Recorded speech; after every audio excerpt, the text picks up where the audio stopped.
wa ló wà o, kò sẹ́ni tó máa gbà wá là o, ẹ̀yin ọmọ Yorùbá, ẹ̀yin bàbá mi, ẹ̀yin ìyá mi, ẹ̀yin kábíyèsí, ẹ̀yin ọmọ Yorùbá àtàtà lórí òkè òkun àti ní orílẹ̀-èdè nílùú tá ń pè Nàìjíríà yìí. Mo kí yín o, ẹ kú ìrọ̀jú, ẹ kú ìfarajì, lágbára ọba Olódùmarè, lágbára Ọlọ́run Olódùmarè, làálàá wa ò ní já sásán. Ẹ̀yin èèyàn mi, mo fẹ́ ká sọ òkodoro ọ̀rọ̀ fúnra wa, nǹkan tó ń jẹ́ òtítọ́ ọ̀rọ̀. Èmi tí mo bá yín sọ̀rọ̀ ọmọ Yorùbá lèmi, mi ò bá Ìgbò tán, mi bá Fúlàní tán, mi dẹ̀ bá Haúsá tán. Yorùbá ògidì, Yorùbá pọ́nbélé ni mí. Ṣùgbọ́n ẹ jẹ́ á sọ òkodoro ọ̀rọ̀ fúnra wa láàárọ̀ yìí. Torí bá a wí a ó kú, bá a rẹ̀ wí a ó kú. Ṣùgbọ́n ẹ jẹ́ ká gbé ọ̀rọ̀ yẹ̀ wò. Lẹ́nu ọjọ́ mẹ́ta yìí,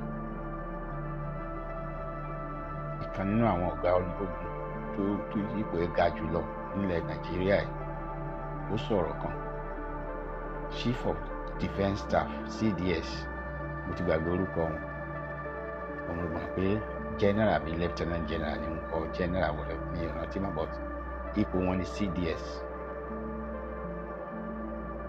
Wọ́n wá sọ̀rọ̀, mo gbọ́ ní orí Arise TV, so kì í ṣe pé allege, this is gospel truth.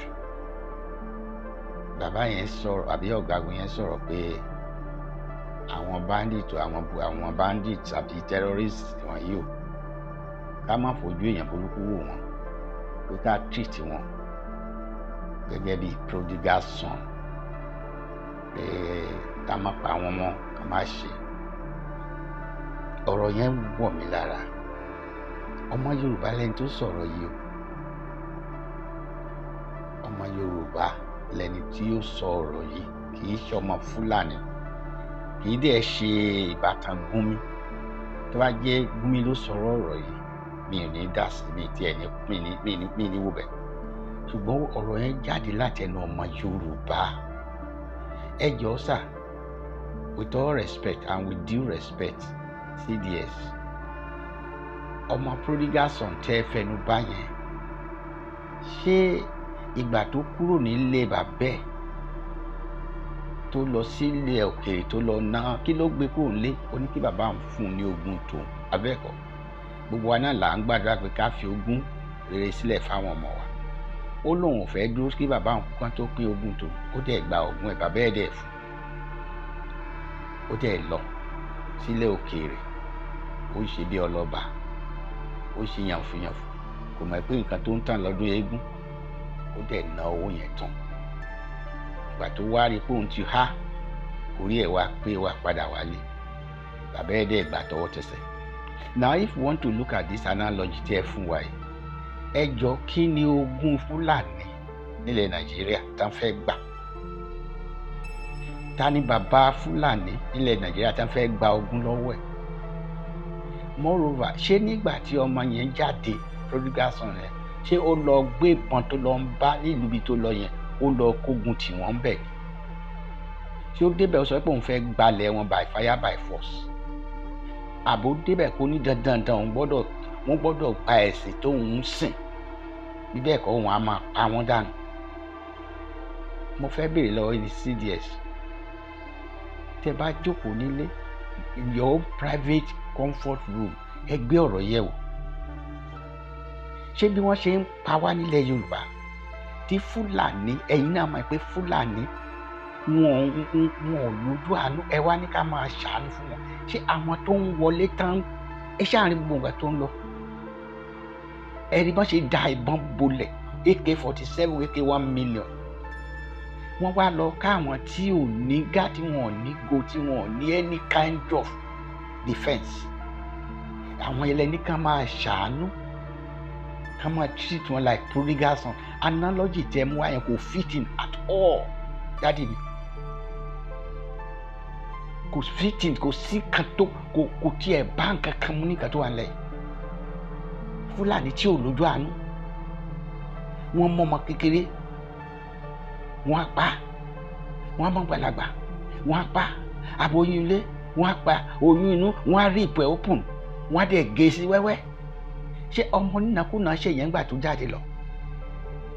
Ṣèbí Sókótó lẹ gbọ́ lẹ́nu jẹ́ mẹ́ta ìsà?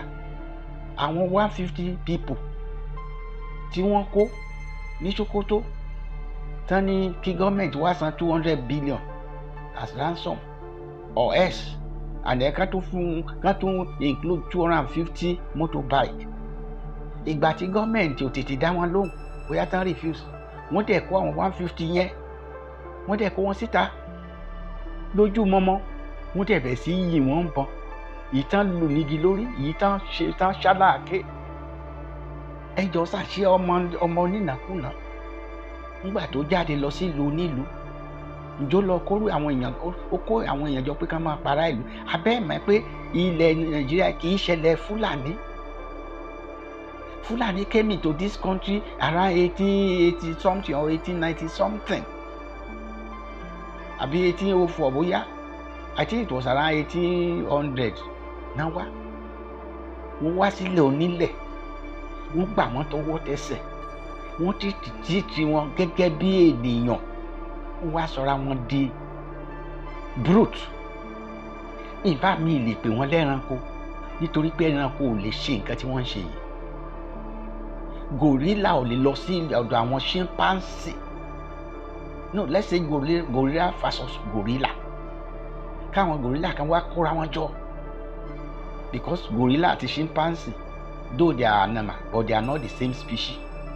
But human beings are the same species. Human being is human being anywhere in the world. Káwọn human being kan dẹ̀ kóra wọn jọ nílùú nílẹ̀ olẹ̀ tí wọ́n gbà yín tọwọ́ tẹsẹ̀. Ẹ dẹ̀ fi ọgbọ́n àrékérekè, ẹ dẹ̀ gba ìlú yẹn mọ́ wọn lọ́wọ́, gbalẹ̀ mọ́ wọn lọ́wọ́. I'm talking about the Hausa people. Ẹ dẹ̀ gba, ẹ dẹ̀ take over, and you expect us to applaud these people? CDS, ẹ̀yin ọmọ Yorùbá, ìgbàláwa ò sí lọ́wọ́ àwọn politician. Tí CDS bá sọ̀rọ̀ ọ̀rọ̀ yẹn, tí president tó tún jọmọ Yorùbá, President Bola Ahmed Tinubu, tí ò dẹ̀ fèsì kankan, ẹ mọ̀ pé body language President Bola Ahmed Tinubu ní CDS ló ń sọ síta yẹn. So ẹ má expect pé salvation wa àwa látọ̀dọ̀ Tinubu tàbí those who are in power, who are ruling us now. Mi ò rí. In fact, tẹ́lẹ̀ rí mò ń wò pé ó ṣeé ṣe with time. There is changes in the attributes of President Bola Ahmed Tinubu. But as time goes by, mò ń rí pé that my belief is fading away. Ẹ wò gbà tí wọ́n ti náà fẹ́ gbé security fún Olóyè Ìgbòho, ó mà ti ń lọ bí a máa fẹ́ ilé lóṣù kan. Ẹ̀yìn ìgbà ni bàbá máa lọ sí UK. Ẹ̀yìn bàbá ìgbà mélòó náà fẹ́ fi sign agreement yẹn, kán dẹ̀ fi modality sílẹ̀, and these guys should be working on it. But bọ́n ṣe máa full drag. Okay, ṣé àwọn Fúlàní tó ń pààyàn wọ̀nyí, ṣé wọ́n sign agreement pẹ̀lú gọ́ọ̀mẹ̀ntì pé àwa fẹ́ máa pààyàn ni o, so ẹ fún wa láṣẹ? Of course they didn't do that. Báwa tá a dẹ̀ jẹ́ vulnerable people, especially because target àwọn Fúlàní àti Igbo ní Yorùbá land, ní South West, anywhere tá a máa pè Yorùbá land, wọ́n mọ nǹkan tó wà ń bí. Àná mo gbé mátà kan jáde, mo rí ọ̀pọ̀lọpọ̀ èèyàn láti rí, tí mo pè ní the most ungrateful and shameless people. Àwọn ní Igbo. They are very ungrateful and shameless, and that's why they call them Igbo, I before others. Ẹ lọ listen sí recording yẹn, it's about 19 minutes, méjì ni. Mo gbàgbé àti ṣèkejì, mo wá ṣèkejì tẹ̀lé yẹn about 9 minutes. Mi ìmọ̀ bá ṣe pé má ṣe record tán pé ní 38 is just 19 minutes. That one deals specifically with Igbo agitation in Yoruba land. Gbogbo gragra wọn, I dealt with it there. So ẹjọ́ ẹ lọ bá mi wò kéde ẹ̀kún fáwọn ẹ jẹ́ kó dọ́dọ̀ àwọn Igbo, but eléyìí is mainly for Fulanis. Ó dàbẹ̀ pé àwọn gọ́ọ̀mẹ̀ntì wa wọ́n bẹ̀rù wọn débi pé ṣe ni wọ́n tó ń pàmpà Fúlàní. Gbogbo bọ́n ṣe ń pariwo ní Kwara, Bòròró ti wọlé o, Fúlàní ti ṣe o, àgbọ̀ nǹkan kan látọ̀dọ̀ federal government. CDS, ok, nígbà tí CDS bá ní ká máa treat wọn with kid gloves, ká máa fọwọ́ ra wọn lórí. So how do you expect them? Báwo làwọn Fúlàní ò ṣe níbẹ̀ sí àmì eegun ọ̀ ní túbọ̀ máa lé sí? Wọ́n ti resign. Wọ́n ti resign from those who are supposed to protect us. Pé àjámọ̀ nǹkankan. Àwa táwa most especially àwọn ọmọ Yorùbá àjámọ̀ nǹkankan níwájú àwọn tó ń lead this country. Mo sọ àpótí wáyé pé Buhari ló wà lórí oyè. Irú ọ̀rọ̀ bẹ́ẹ̀ ò lè ṣẹlẹ̀. Kọ́mọ Yorùbá kó máa ta ọmọ Yorùbá fún àwọn Fúlàní. That's the way I see it.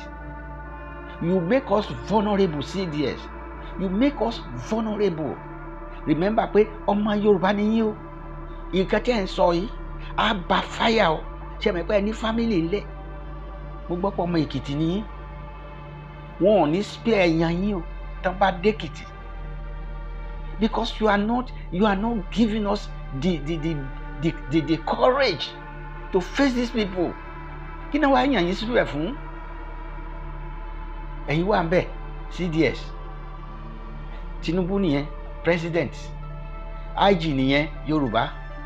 Custom Yorùbá. Immigration Yorùbá. DSS Yorùbá. Kí wàá yẹn kí ni benefit táwa ta ti jẹ in the last 3 years? What are the benefits? What is the impact of your leadership in Yoruba land?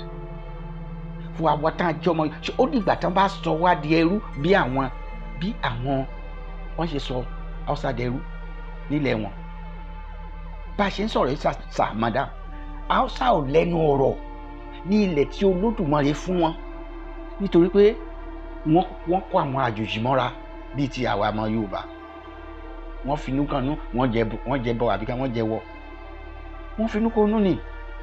Wọ́n rò pé èèyàn dáadáa náà ń bá ṣe. Wọ́n ò mọ̀ pé àwọn tó ń wá they are them from the pit of hell náà ti wá. Ìyàn Fúlàní. Ìyẹn lẹni ká máa so tán bá ti ń yìnbọn ní àdúgbò wa ká máa bẹ̀wọ̀n ẹjọ́ mọ́ yìnbọn ká máa dọ̀bálẹ̀. Àbí? CDS. Mo mọ̀ láìkì yín o. Nígbà tán fi yín ṣe. Chief of Defence Staff tán ní ọmọ Yorùbá, ọkàn mi balẹ̀. Mo ní now we can sleep and close our 2 eyes. Mi ìmọ̀ ẹ̀pẹ́ yìí gan-an ẹ máa bà gbogbo nǹkan jẹ́ fún wa. So tẹ bá gbọ́ pé sì wọ́n àwa táwa náà bá ní ká retaliate. No, àwa yẹn náà ilẹ̀ bá wa ní káwọn sójà lọ máa arrest àbí we have seen it now. Irú èmi sì ó likely kẹ́ nìkan lọ wá mi wá kàn wá gbé mi. Èmi ò ní kẹ́ má wàá gbé mi o. Ṣó yé yín? Tí ẹ rí mi tẹ bá gbé mi, màá kú. Bẹ́ẹ̀ bá gbé mi, màá kú. Ẹ̀yin tí ẹ fẹ́ gbé mi, ẹ̀ kú. Bẹ́ẹ̀ gbé mi, ẹ̀ kú. That is one thing I thank God for. Nobody is exempted. Death, you cannot beat death and you can't bribe him. That is it. Kò ń ṣojú ṣáájú. Bó bá ṣiṣẹ́ ló máa ṣe. Mi ìbẹ̀rù kú o. CDS, I fear no death. Mo ti kú lẹ́ẹ̀kan rí. For 8 solid hours, between 7 and 8 ni mo fi kú ní hospital. Wọ́n fẹ́ gbé mi sí mọ́ṣúárì. Kò sí ààyè. Wọ́n wá dúró pé kí àwọn tó ní òkú kan wá kó òkú wọn. I was brought in dead 2019. So ikú is not something that I am afraid of. It's something that I'm waiting for.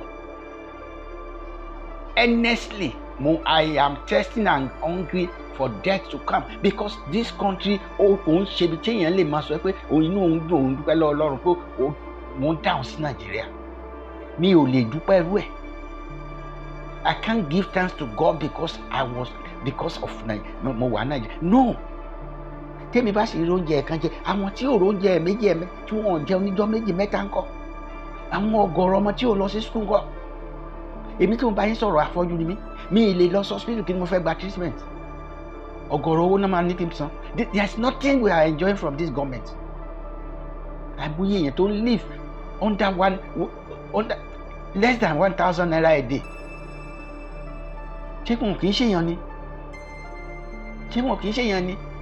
Torí pé ẹ̀yin ẹ wà ní comfort zone yín, you have everything at your beck and call. Ní àwa yẹn ni a gbọ́dọ̀ máa forí fàyà. Àwa máa pawó lẹ̀ Yorùbá. VAT tàbá pa nílẹ̀ Lagos State, Ọ̀yọ́ State. I think it was 2024. The total VAT tí wọ́n make ní Lagos State was 2.7 trillion.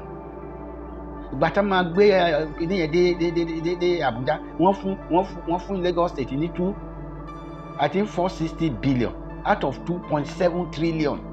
Ẹ̀yin náà ẹ gbọ́, Kano make only 71 ní àbí nǹkan. Wọ́n fún Kano ní 116 billion. Ṣé bó ṣe dáa nìyẹn? Àwọn owó tá a bá pa ń bí tó yẹ ká fi ṣàǹfààní fúnra wa, ẹ wá lọ ẹ máa fi build enough. Gbogbo nǹkan tó bá níbẹ̀rẹ̀ CDS, gbogbo nǹkan tó bá níbẹ̀rẹ̀ láyé definitely alópin. Kò sí béèyàn ṣe lè ní agbára tó máa lágbára ju ìkú lọ. Kò dẹ̀ sí béèyàn ṣe lè ní owó tó àti ọgbọ́n tó máa ní ọgbọ́n àti agbára ju Ọlọ́run ọba lọ, Olódùmarè. Ẹ máa ṣe o, kò sí tẹ́ ẹ ṣe tí ò dáa o. Ẹ máa fi ìyà jẹ ọmọ ìlú yín, ọmọ ìyàn yín. Ẹ rántí pé you have relatives. Ẹ rántí. Ṣẹ́yìn ẹ ti wà ní safety ground. Nothing can touch you. Bàbá Tinubu náà wà ńbẹ̀. Nothing can touch them. Ẹ rántí pé ẹ fi bẹ̀yẹn lẹ́yìn kan. Àwọn tó wà ńbẹ̀ lánàá dà. Àwọn kan ti kú, wọ́n ti lọ. Buhari ó lọ ọdún kìíní, ó lọ ọdún kejì, ó lọ ọdún kẹta, ó lọ ọdún kẹrin, ó lọ méje, ó lọ mẹ́jọ. After 8, Buhari dà báyìí, ó ti kú, ó ti lọ. Musa Yar'Adua dà, ó ti kú, ó ti lọ. Shagari dà, ó ti kú, ó ti lọ. Abacha dà, ó ti kú, ó ti lọ. Shonekan dà, ó ti kú, ó ti lọ. MK Abiola dà, ó ti kú, ó ti lọ. Awólọ́wọ̀ dà, ó ti kú, ó ti lọ. Bọ́lá Ìgè dà, ó ti kú, ó ti lọ. Ajásin dà, ó ti kú, ó ti lọ. Ọ̀nàbánjọ dà, ó ti kú, ó ti lọ. And so on and so forth. Jákàndé dà. They have all contributed their quota, whether good or bad. Wọ́n dẹ̀ ti ṣe tiwọn, wọ́n ti lọ. Ẹ̀yin náà àtèmi, àá ṣe wọn bàtà lè ṣe, either bad or good. Àá fi orúkọ rere tàbí orúkọ búburú sílẹ̀. And posterity will judge. Tó yẹ yín, ẹ jókòó síbẹ̀. Ẹ má protect ilẹ̀ yín. Tí Tinubu bá ti kúrò ńbẹ̀, ẹ gbé kinní yẹn fún Fúlàní. Ìgbà yẹn tá bá yọ ẹ̀yin náà kúrò, ìgbà yẹn lẹ́sẹ̀ á máa sọ̀rọ̀. But now you have the opportunity, you have the power. The power is in your hand. Or you are misusing it. You are defending the indefensible. Tó yẹ yín bàbá mi CDS, mo mọ̀ pé like I said, body language Tinubu lẹ̀ ń wò tẹ̀ fi ń sọ̀rọ̀. Kò sí problem. Àwa ọ̀lẹ́ni kankan tó lè gbèjà wa, ṣùgbọ́n a lọ́lọ́run ọba Olódùmarè. Mo mọ̀ pé Ọlọ́run Olódùmarè kò kì í ṣègbè lẹ́yìn ẹni kankan. Nígbà tó bá yá, á dìde fún ìgbàlá ọmọ Yorùbá. But in the interim, ẹ̀yin ọmọ Yorùbá, ẹ̀yin ọba wa, ẹ̀yin ìjòyè, ẹ̀yin ọ̀tọ̀kùlú ìlú, ẹ bẹ̀rẹ̀ sí dira yín lámùrè. Ẹ má gbẹ́kẹ̀lé Bíbélì, ẹ má gbẹ́kẹ̀lé Kùránì. Àwọn yẹn ò ní save yín. Àwọn churches tí àwọn tán pa ní Benue, tán pa ní Plateau, tán pa ní Taraba, tán pa ní Ondo State, tán pa lọ́ṣun, Èkìtì and so on. Most of them are either Christian or Muslim. Kùránì ò gbà wọ́n. Àwọn tán lọ pa mọ́ kíkó tán lọ pa.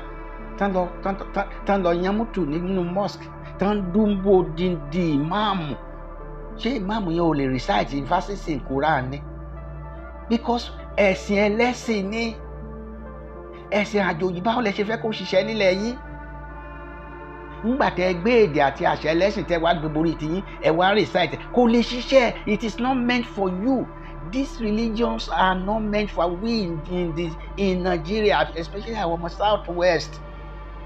Christianity is not meant for me and you. It's for the Jew. It's for the British people. Christianity was brought to us by Britain. Àwọn British wọ́n ti ń desert Christianity. Wọ́n kàn wá fi kó wa lọ́bẹ̀ jẹ, òun náà fi kó àwọn ohun àlùmọ́nì wa. Wọ́n kọ́kọ́ gba Yorùbá, wọ́n kọ́kọ́ gba èdè wa, wọ́n ní vernacular. Bóyá vernacular ni. Or particular. Kò lè ṣiṣẹ́. Ẹ padà sí orí nǹkan tí ẹ mọ̀ tí ẹ lè fi dira yín lámùrè. That is it. They are still there. These things are still powerful. Ó kàn jẹ́ pé àwọn ẹ̀sìn wọ̀nyí wọ́n ti fẹ́ bà gbogbo ẹ̀jẹ̀ mọ́ wa lọ́wọ́. Tá a bá ń gbàdúrà ká máa kọ Jésù Kristi. Meanwhile wọ́n yìnbọn wọ́n jóyàn máa ṣọ́ọ̀ṣì. Àwọn táwọn wá lọ sí ṣọ́ọ̀ṣì yẹn ṣé kìí ṣe orúkọ Jésù? Ṣé Jésù kọ́ náà lọ worship ni? Kìí ṣe Yahweh àbí Jehovah náà lọ bá ní? Program recording tí mo ṣe lẹ́nu ọjọ́ mẹ́ta ẹ̀. Ìyẹn náà ni orí ẹ̀sìn yẹn náà mo dá mú gbogbo ẹ̀lẹ́ méjèèjì. Àwọn èèyàn fi wá jẹun ẹ̀dẹ̀ ń fold hands. The Jews are making money out of us, out of our gullibility. They are building mansions. Wọn ò níṣẹ́ wọn ò sábọ̀. Tí wọ́n bá fẹ́ dá ṣọ́ọ̀ṣì lẹ̀ sí, ẹ̀yin ọmọ àjọ lẹ máa dáwó ilẹ̀ afẹ́kọ́ ṣọ́ọ̀ṣì kan síbì kan. Ẹ̀yin lẹ máa dáwó ilẹ̀, ẹ̀yin lẹ máa yọwọ́ cement, ẹ̀yin lẹ máa fi ra roofing, ẹ̀yin lẹ máa ṣe painting, ẹ̀yin lẹ máa ṣe gbogbo ẹ̀ títí ṣọ́ọ̀ṣì máa fi dúró yingidi. Àwọn ló máa wá ní. They are just like NEPA. Religion in Nigeria is just like the institution tá ń pè NEPA. Ẹ máa ṣiṣẹ́ NEPA ni. Ládùúgbò ẹ̀yin lẹ máa ra transformer, ẹ̀yin lẹ máa ra cable, ẹ̀yin lẹ máa ra òpó. Tí wọ́n fẹ́ sáfíìsì transformer yín ẹ̀yin náà máa tún ní kó dáwó. Meanwhile àwọn máa ń fi wọ́n jẹ̀ máa gba owó lọ́wọ́ yín. Bill wọ́n mú bíìlì wá. Tẹ́ ẹ̀ bá tún san bill wọ́n á já iná yín. Bẹ́ẹ̀ lọ̀rọ̀ religion rí. They are making money for themselves. There is nothing. Àwọn náà mọ̀ pé wọ́n fi wá jẹun ni. O lè fi rí everybody in that church sí ti ẹ lẹ̀. Bàbá mi ti kọ́ ní o ti ní ṣọ́ọ̀ṣì orí òkè. Ìyá mi ti ní ṣọ́ọ̀ṣì orí etí òkun. Gbogbo wọn. I have my own church. Ṣé èèyàn máa ní church ni? I thought you said this church is God's church. Look at the many thousands of churches within Christianity. Ẹ ronú ẹ̀yin èèyàn yìí. Ẹ yé sanwó ọmọ gọ́. Stop it. Defend yourself. Kò sẹ́ni tó máa gbà yín, kò sí GO tó máa dá sí. Gbogbo wọn ṣe ń pààyàn tó ń pààyàn lọ́tún tó ń pààyàn lósì. Ǹjẹ́ ẹgbọ́ Kádébóyè sọ̀rọ̀? Àbẹ́ ẹgbọ́ kí Oyèdépò sọ nǹkan kan? Tí wọ́n ní pé kẹ́ẹ̀tì wá Sunday kẹ́ẹ̀tì kówó wà. Kẹ́ẹ̀tì wá Wednesday everyday program. Adéfarasin ò sọ̀rọ̀. Túndé Bákàrè ò sọ̀rọ̀. Kúmúyí ò sọ̀rọ̀. Ìmáàmù wo lẹ́rí tó ń condemn nǹkan táwọn Boko Haram ń ṣe? And they call themselves Muslim. They will never. Kàkà kó ojú kan sọ kankan condemn wọ́n tó máa support wọn ni. Ẹ̀yin ọmọ Yorùbá, bàbá mi ìyá mi, èmi ò bẹ̀rù kú o.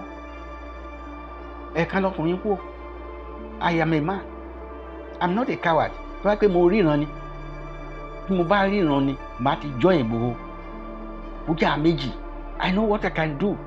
But wọ́n ti incapacitate me. I am totally blind. 15 solid years. Okay, mò ń gbàdúrà sọ́lọ́run. Jehovah, Yahweh, jọ̀ọ́ bàbá ṣàánú mi. Wọn ò ṣàánú mi títí bá a ṣe ń sọ̀rọ̀ yìí. Wọn ò dáhùn sí mi o. Ṣé àwọn yẹn ló fẹ́ gbà yín tá bá gbé mọ́dé church? Wọ́n máa lọ sọ́wọ́ abẹ́rẹ́ ìgbàgbé. Wọ́n dẹ̀ wọnú inú church Ọlọ́run, wọ́n dẹ̀ yìnbọn, wọ́n dẹ̀ pààyàn síbẹ̀, wọ́n shed the blood. Ṣé Bible yẹn àbí church yẹn lè wá fẹ́ gbẹ́kẹ̀lé kó gbà yín?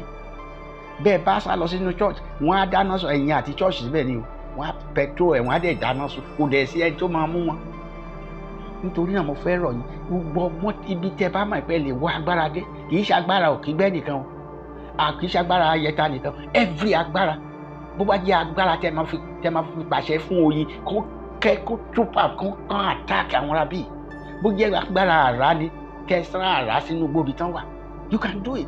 Àwọn agbára yẹn sì wà. Original ìṣẹ̀ṣe wà nílẹ̀ Yorùbá. Mo support ẹ̀. Ẹ má jẹ́ kán pa yín tó ẹ̀. Ẹ jà, defend yourself, fight courageously. Ẹ má bẹ̀rù, don't be afraid. Ẹ̀yin ọmọ Yorùbá, ojúlówó gidi ọmọ Yorùbá, ẹ má bẹ̀rù. Don't depend on President Bola Ahmed Tinubu. He won't do anything. All they are after now is 2027. Bàbá kú gbogbo ilẹ̀ Yorùbá bó kàn tiẹ̀ kú 50,000 ló kù nínú how many million? Kò sí ìtó kàn wọ́n. Bóyá òkú náà fẹ́ rú lóva ni I don't know.